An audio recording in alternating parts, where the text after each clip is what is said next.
Hello प्यारे विद्यार्थियों, स्वागत है आप सभी का आपके अपने YouTube channel LD study point पे। आज की इस क्लास के अंदर हम BA 6th semester geography 5th unit है वो कवर करने वाले हैं। पहले हमने 4 यूनिट कवर कर ली है। अगर आपने वो क्लासेस नहीं देखी है तो आप इसकी डिस्क्रिप्शन में जाकर प्लेलिस्ट देख सकते हैं। तो चलिए शुरू करते हैं आज का हमारा टॉपिक। आज का हमारा टॉपिक भारतीय अर्थव्यवस्था और जनसांख्यिकी, जिसके अंदर आज हम अर्थव्यवस्था का स्वरूप, कृषि विकास और जनसंख्या की जो प्रवृत्तियाँ हैं उसके ऊपर चर्चा करने वाले हैं। जिसके अंदर आज की हमारी क्लास के जो मुख्य बिंदु है वो कौन कौन से हैं। पहला बिंदु हो जाएगा भारतीय अर्थव्यवस्था का बदलता स्वरूप, कि किस प्रकार जो भारतीय अर्थव्यवस्था का जो स्वरूप है वो परिवर्तित हुआ था। भारतीय अर्थव्यवस्था का स्वरूप किस प्रकार परिवर्तित हुआ। उसके बाद आता है कि कृषि का योजना और हरित क्रांति।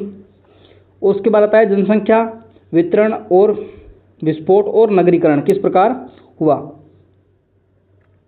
उसके बाद आता है भारतीय अर्थव्यवस्था का जो बदलता स्वरूप है, कि किस प्रकार जो भारतीय अर्थव्यवस्था का स्वरूप है वो समय के साथ साथ धीरे धीरे बदलता रहा।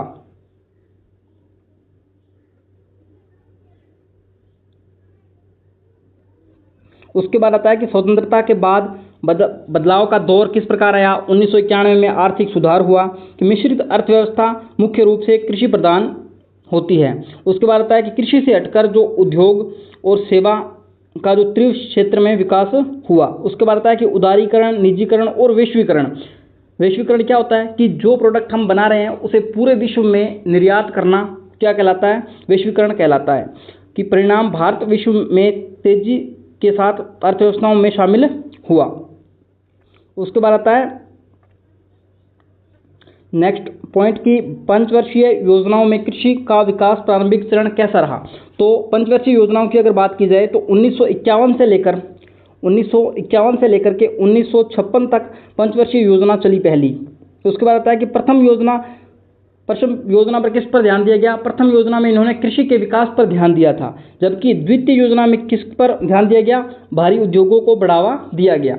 उसके बाद आता है नेक्स्ट कि उद्योगों पर द्वितीय योजना के अंदर जब ध्यान दिया गया, द्वितीय और तृतीय योजना के अंदर, तो सबसे पहले हमारे पास क्या हुआ कि पहले हमारे पास कच्चा माल उपलब्ध था, लेकिन जब हमने पहली योजना के बाद जब हमने द्वितीय और तृतीय योजना में जब काम शुरू किया तो हमारे पास क्या उत्पन्न हो गया था, खाद्यान्न का संकट उत्पन्न हो गया था। क्योंकि हम दूसरी और तीसरी जो योजना थी उस पर ध्यान दे रहे थे, हमने प्रथम योजना के अंदर बनाई गई कृषि के ढांचे पर ध्यान देना बिल्कुल छोड़ दिया था, जिसके फलस्वरूप यहाँ पर क्या हुआ, खाद्यान्न का जो संकट है वो उत्पन्न हुआ और वापस से फिर क्या है, कृषि की महत्वता को समझा गया। उसके बाद आता है कि कृषि का विकास और हरित क्रांति में सतत कृषि तक। उसके बाद आता है कि 1960 में चतुर्थ योजना हरित क्रांति की शुरुआत, भारत अनंत खाद्यान्न से आत्मनिर्भर बना। उसके बाद 10वीं से 12वीं योजनाओं के अंदर समेकित कृषि को अपनाया गया, सतत कृषि पर विशेष ध्यान दिया गया। उसके बाद आता हरित क्रांति बनाम पारंपरिक खेती, कि हरित क्रांति के अंदर क्या होता है, तकनीकी उच्च उपज वाले बीज, रासायनिक उर्वरक, आधुनिक सिंचाई का उपयोग किया जाता है। इसके अंदर क्या होता है, सकारात्मक प्रभाव कि उत्पादन में वृद्धि हुई है और भूखमरी मिटी है। क्या हुआ इसके फलस्वरूप कि उत्पादन में वृद्धि हुई है और भूखमरी मिटी है। नकारात्मक प्रभाव क्या हुआ कि मृदा प्रदूषण, भूजल स्तर में भारी गिरावट हो गई थी। पारंपरिक खेती से क्या लाभ मिलते थे, पारंपरिक खेती से प्राकृतिक खाद, देशी बीज, वर्षा आधारित सिंचाई होती थी। सकारात्मक प्रभाव क्या था, पूरी तरह पर्यावरण के अनुकूल थी, मतलब इको फ्रेंडली माना जा सकता था। और नकारात्मक प्रभाव क्या था, बढ़ती विशाल जनसंख्या के लिए खाद्य आपूर्ति अपर्याप्त थी। जैसे वर्तमान में अगर हम खेती करते हैं तो उसके अंदर हम अगर पौधे को उच्च मात्रा में खाद बीज अगर नहीं देते हैं तो वो पौधा अच्छे से संतुलित होकर बड़ा नहीं हो पाएगा, और जितना वो आपूर्ति दे सकता है उतनी नहीं दे पाएगा। अगर उतनी आपूर्ति नहीं देगा तो देश की जो अर्थव्यवस्था के अंदर जितनी हमें चाहिए वो उतनी नहीं मिल पाएगी, जिसके फलस्वरूप क्या होगा कि खाद्य की आपूर्ति पर्याप्त नहीं हो पाएगी। उसके बाद आता है नेक्स्ट, जिसके अंदर भारतीय कृषि का प्रादेशिकरण, कि भारतीय जो कृषि है वो, भारत एक विशाल देश है जहाँ जलवायु, मिट्टी की विविधता पाई जाती है। मुख्य कृषि प्रदेश गंगा का मैदान और हिमालय तटीय क्षेत्र माना जाता है, जिसके अंदर हर क्षेत्र की अपनी विशिष्ट समस्याएं और संभावनाएं हैं। एक ही योजना पूरे देश में लागू नहीं हो सकती। निष्कर्ष, क्षेत्रीय आधार पर योजना बनाने की कृषि उत्पादकता बढ़ती है। जैसे हम बात करते हैं कि हिमालय क्षेत्र का मौसम अलग होता है और तटीय क्षेत्र का मौसम अलग होता है, जबकि राजस्थान का मौसम अलग होता है और इधर जो पूर्वी क्षेत्र है इसका मौसम अलग होता है। इसके बाद बढ़ते हैं अपने नेक्स्ट पॉइंट की ओर।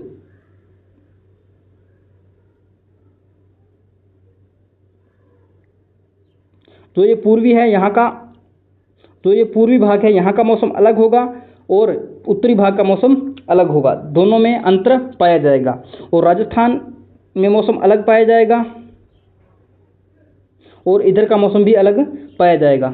उसके बाद आता है नेक्स्ट पॉइंट की जनसंख्या वितरण और घनत्व। कि जनसंख्या का वितरण है वो किस प्रकार हुआ है कि भारत में जनसंख्या का फैलाव अत्यंत असमान है, कहीं भीड़ कहीं सन्नाटा। जैसे कि कहाँ पर सर्वाधिक भीड़ होगी, जहाँ पर उद्योग विकसित होंगे, लोगों को रोजगार के अवसर ज़्यादा मिलेंगे, वहाँ पर तो आपको क्या है, भीड़ ज़्यादा देखने को मिलेगी। जैसे यहाँ पर बता रहा है कि दिल्ली के अंदर सर्वाधिक भीड़ है।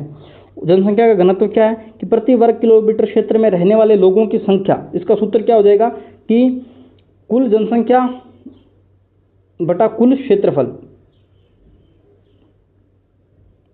भारत में जनसंख्या का असमान वितरण, संघन जनसंख्या, उपजाऊ मैदानों और औद्योगिक क्षेत्रों में उच्च घनत्व, उदाहरण उत्तर प्रदेश और महाराष्ट्र, बिहार। विरल जनसंख्या कहाँ पाई जाती है, कठिन भौगोलिक परिस्थितियों, पहाड़, रेगिस्तान वाले क्षेत्र, उदाहरण अरुणाचल प्रदेश, लद्दाख और राजस्थान जैसे क्षेत्रों में कम जनसंख्या का निवास होता है, जहाँ पर अत्यधिक गर्मी, पहाड़ी इलाका और उच्चतम सुविधाओं का कमी होती है, वहाँ पर सर्वाधिक जनसंख्या कम मिलती है। उसके बाद आता है नेक्स्ट पॉइंट कि जनसंख्या का विस्फोट क्या है। जनसंख्या का विस्फोट क्या है, उच्च जन्म दर और घटती मृत्यु दर।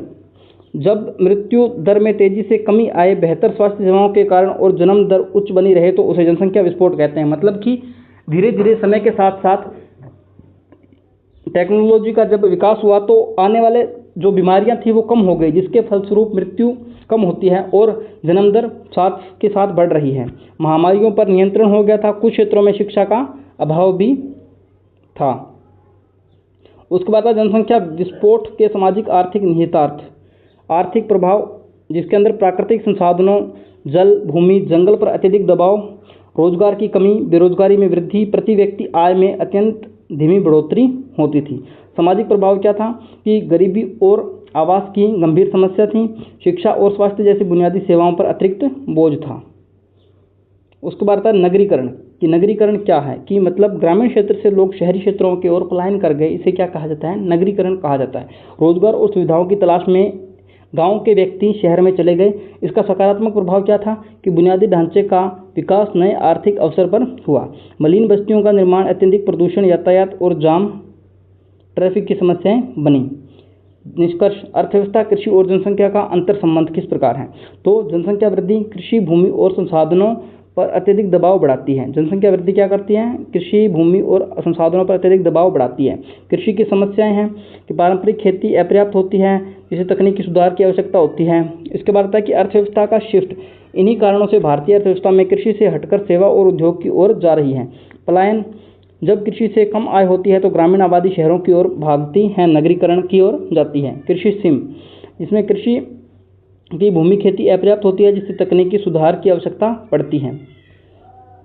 उसको आता है कि महत्वपूर्ण बिंदु जो परीक्षा की दृष्टि से हमारे इंपॉर्टेंट हो सकते हैं। सबसे पहले आता है कि 1991 के सुधार, उदारीकरण, निजीकरण, विश्वीकरण, एलपीजी ने अर्थव्यवस्था बदली। हरित क्रांति, चौथी पंचवर्षीय योजना, HYV बीज उत्पादन बढ़ा, लेकिन प्रदूषण भी। कृषि प्रादेशिकरण, जलवायु व मिट्टी के आधार पर क्षेत्रीय योजना जरूरी है। अगर आप इसकी PDF प्राप्त करना चाहते हैं महत्वपूर्ण प्रश्नों की, यह हमारी थ्योरी है, इसके महत्वपूर्ण प्रश्न अगर आप प्राप्त करना चाहते हैं तो नीचे स्क्रीन पर दिए गए नंबर पर आप कॉन्टैक्ट कर सकते हैं। उसके बाद आता है कि जनसंख्या विस्फोट, उच्च जन्म दर प्लस निम्न मृत्यु दर, संसाधनों का दबाव होता है। नगरीकरण का परिणाम, बुनियादी ढांचे का विकास हुआ, लेकिन मलिन बस्तियों की समस्या भी उत्पन्न हुई। इसके बाद आज का ये टॉपिक हमारा यहीं समाप्त होता है। अगर आप इसकी PDF प्राप्त करना चाहते हैं तो स्क्रीन पर दिए गए नंबर पर मैसेज कर इसकी PDF प्राप्त करना चाहते हैं तो उसको मिनिमम प्राइस के अंदर आप प्राप्त कर सकते हैं। धन्यवाद।